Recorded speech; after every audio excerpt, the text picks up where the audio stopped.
Thiem vous remercie de votre fidélité. Bonsoir, bienvenue dans la grande édition. Les présentations de vœux de nouvel an au président de la transition se poursuivent. La presse malienne était ce matin à Koulouba au cours de la cérémonie, la tenue prochaine des élections, le renforcement du cadre de travail, la protection des journalistes, la collaboration avec le gouvernement, les affaires des collègues disparus et kidnappés ont été évoquées. Les médias ont tiré la sonnette d'alarme en faveur de l'ERTM et de la MAP, très en difficulté. Yanyalou Traoré, Toumani Diabaté, Aboubakar Traoré. Dans la pensée populaire, on les appelle le quatrième pouvoir. Malmenés, jugés, contestés et parfois applaudis et encouragés, les médias aujourd'hui, sans grand risque de me tromper, constituent l'épine dorsale de la démocratie. Ils sacrifient encore une fois à la tradition, celle de présenter leurs vœux au chef de l'État. La salle de banquet de Koulouba a servi de cadre pour la cérémonie.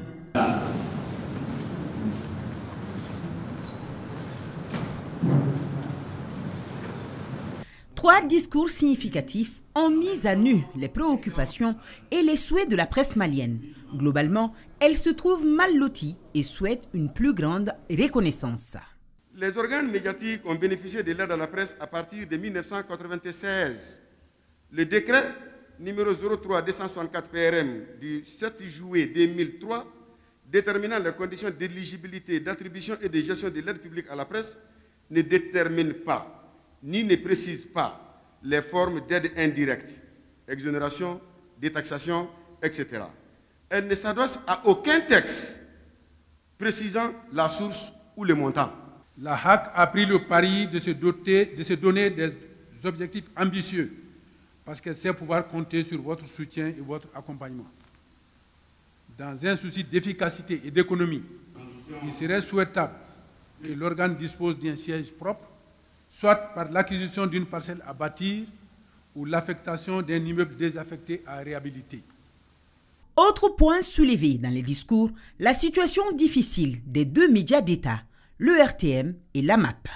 Solennellement, nous sollicitons que le gouvernement, pour les échéances électorales à venir, se penche particulièrement sur les cas de l'ERTM et de la MAP. Ces deux organes ont aujourd'hui des difficultés énormes. Or, leur rôle est essentiel pour la réussite des élections dans notre pays. Les prochaines échéances électorales au cœur des différentes interventions. Conscients de leur rôle, les médias promettent de jouer leur partition avec un professionnalisme sans faille.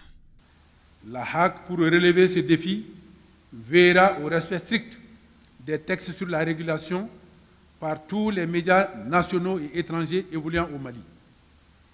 Nous ne doutons pas non plus que la presse elle-même mesure l'enjeu de ces rendez-vous, car c'est dans un climat social politique apaisé et dans un pays sécurisé que la liberté, toutes les libertés, à commencer par celle des médias, s'épanouissent.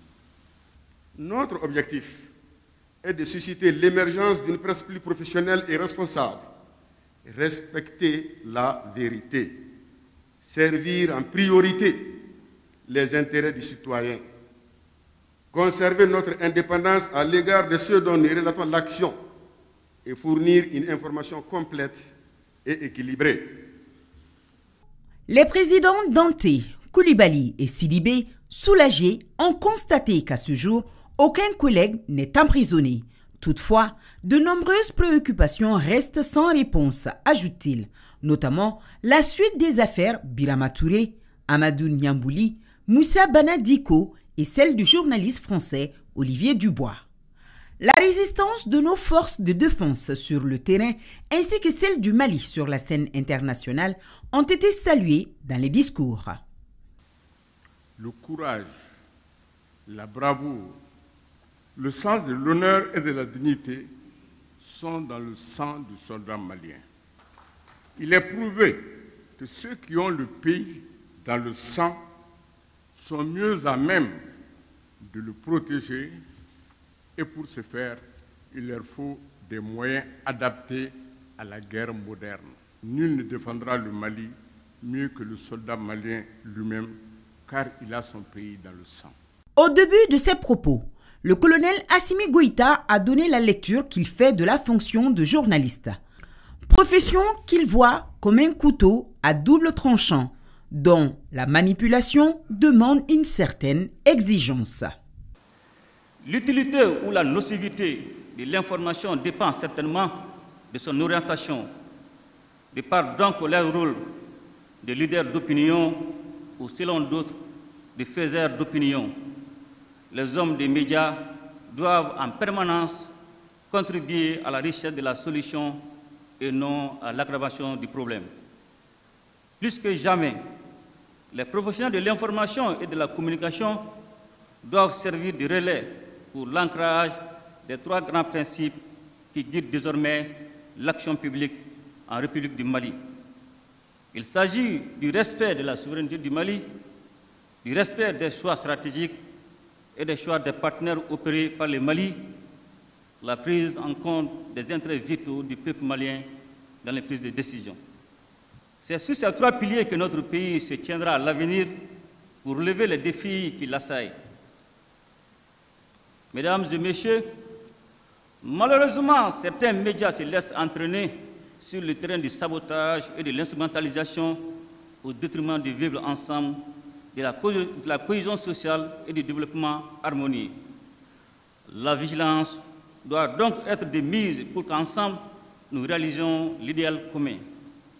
Pour ce qui concerne la tenue prochaine des élections, le président de la transition attend des médias un professionnalisme à toute épreuve. La haute autorité de la communication devra veiller au respect des cahiers de charges ainsi qu'à celui de la déontologie dans le but d'améliorer la gouvernance du secteur médiatique. Monsieur le Président du Comité de légal accès aux médias d'État, vous serez beaucoup sollicité au cours des échéances électorales à venir pour garantir aux citoyens en lice l'accès équitable aux médias d'État, l'expérience acquise par votre comité après 30 ans d'exercice les prédispose naturellement à relever les défis. Tout en implorant Allah le Tout-Puissant de couvrir le Mali et sa grâce infinie, je souhaite à tous une bonne et heureuse année 2023. Qu'elle soit une année de paix, de sécurité, de prospérité et de santé dans un Mali réconcilié et souverain. Aujourd'hui, au Mali, on compte plus de 450 radios, 42 chaînes de télévision, plus de 150 parutions et 60 journaux. Un paysage médiatique en pleine mutation et qui veut surtout être compétitif sur tous les plans et à tous les niveaux.